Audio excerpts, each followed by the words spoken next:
Assalamualaikum warahmatullahi wabarakatuh. Perkenalkan, nama saya Fauzia, NIM saya 2311212. Saya dari kelas PAI 5G, di mana video saya kali ini akan memenuhi tugas mata kuliah pengembangan kurikulum, yang dimana diampu oleh Ibu Utin Mutia MPD, di mana kami diberikan dua soal, di mana yang soal pertama itu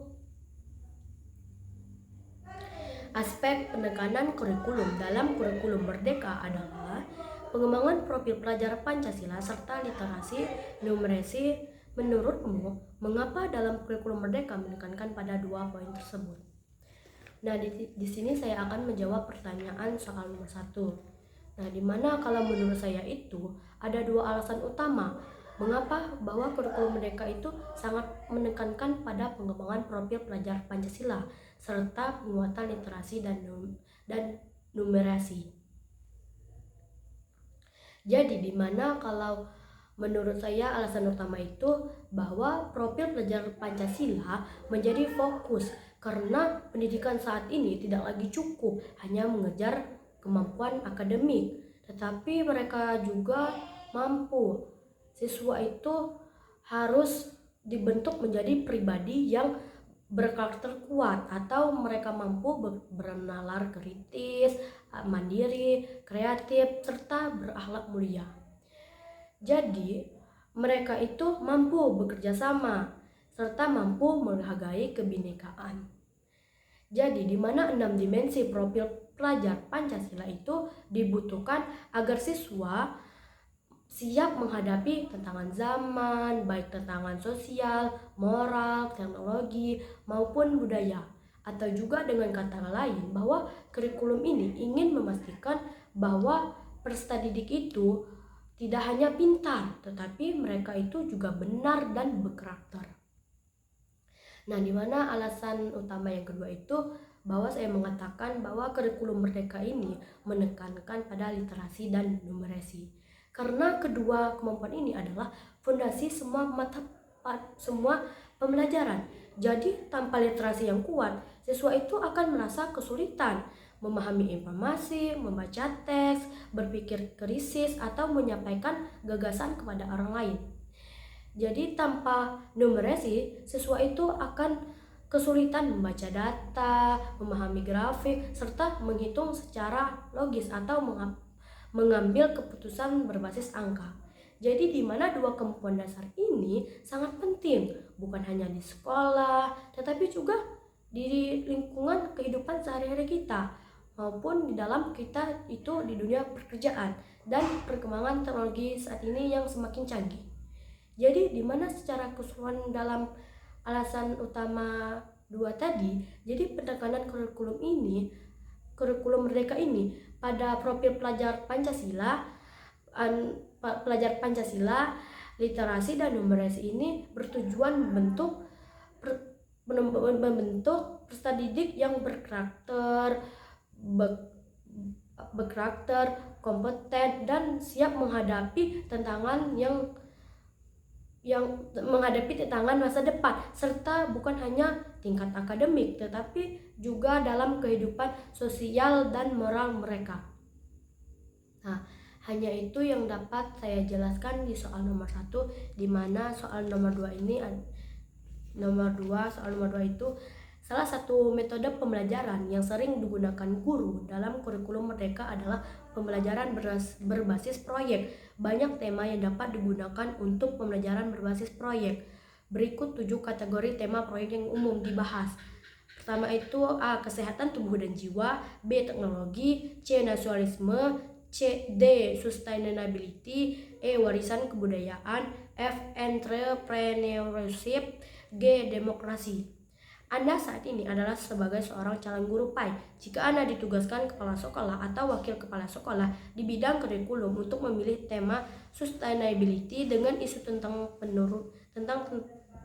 penurunan kuantitas dan kualitas air, di mana isu ini sejalan berdasarkan isu pembangunan berkelanjutan yang dilaporkan oleh Dinas Lingkungan dan Kehutanan Provinsi Kepulauan Bangka Belitung. Di mana pertanyaan yang pertama itu, menurut Anda materi PAI apa yang cocok untuk memasukkan tema ini? Yang kedua itu, bagaimana rencana Anda untuk mengimplementasikan pembelajaran yang ingin diintegrasikan dengan tema tersebut menggunakan pembelajaran berbasis proyek. Nah, di mana soalnya nomor 2 tadi kan terdapat 2 poin penting dalam soal tersebut. Di mana yang soal pertama itu, menurut Anda materi PAI apa yang cocok untuk memasukkan tema ini? Nah, misalkan kalau saya itu sebagai guru PAI, tema yang cocok dalam saya mengajar atau yang paling relevan adalah dengan tema ini. Yang pertama itu bahwa saya akan mengajarkan akhlak terhadap lingkungan, di mana saya akan menjelaskan bahwa materi ini mengajarkan bahwa manusia adalah khalifah atau di bumi dan menjaga kelestarian air merupakan bagian dari tanggung jawab kita sebagai manusia. Nah, yang kedua itu saya akan menerapkan pelajaran fikih tentang toharoh, yang artinya itu bersuci, di mana misalnya bersuci dalam ibadah, air memiliki kedudukan penting karena dengan memahami toharoh bahwa siswa akan dapat menyadari bahwa kualitas air itu sangat berpengaruh terhadap ibadah mereka. Misalnya itu tentang menjelaskan air suci, air yang bersuci, misalnya kan ada 6. Nah, dijelaskan kepada siswa. Jadi di mana siswa itu mampu memahami tentang kedudukan penting memahami air.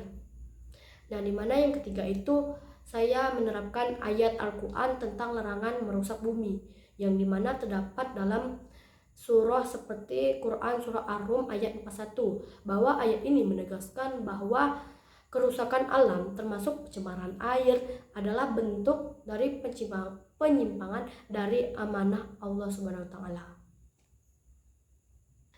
Nah, di mana tadi hanya itu yang dapat saya jelaskan dengan poin pertanyaan nomor 2, di mana poin pertanyaan nomor 2 tadi kan ada 2 poin, di mana poin kedua itu bagaimana rencana Anda untuk mengimplementasikan pembelajaran yang diintegrasikan dengan tema tersebut menggunakan pembelajaran berbasis proyek. Nah, di mana kalau saya itu akan merencanakan rencana saya mengimplementasikan pembelajaran yang diintegrasikan.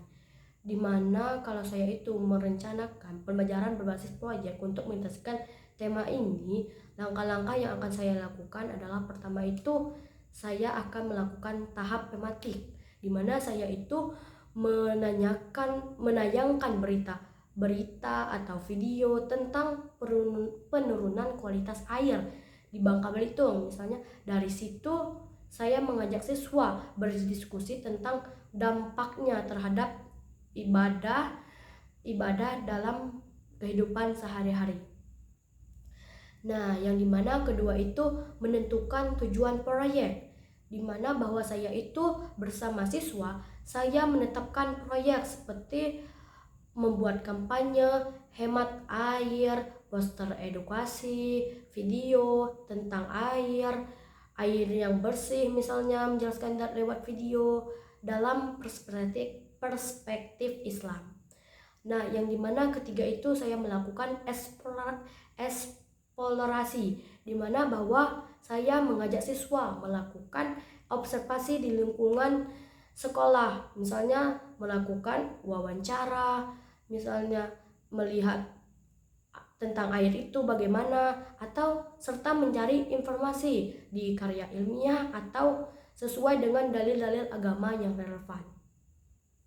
Nah, di mana yang keempat itu saya mengajak siswa itu pembuatan proyek. Jadi di mana setiap kelompok itu menyiapkan karya mereka, hasil mereka itu, misalnya seperti poster, infografis atau video pendek atau laporan singkat tentang kondisi air. Misalnya poster air, mereka itu menggambarkan jadi tentang poster air itu bagaimana, misalnya dampak dari poster air itu gimana, atau juga kalau membuat video pendek itu mereka menceritakan video mereka, misal tentang air itu, misal berbicara dengan temannya, misal dengan teman-temannya kalau dampak air itu begini sih. Nah, dimana yang kelima itu saya mengajak mereka itu dengan cara presentasi.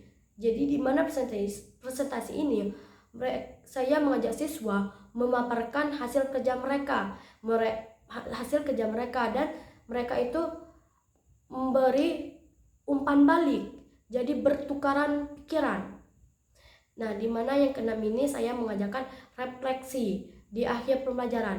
Nah, jadi siswa itu menyampaikan hal apa yang mereka dipelajari dan perubahan apa yang akan mereka lakukan jika mereka akan menghadapi untuk menjaga air tersebut dalam misal kehidupan mereka sendiri.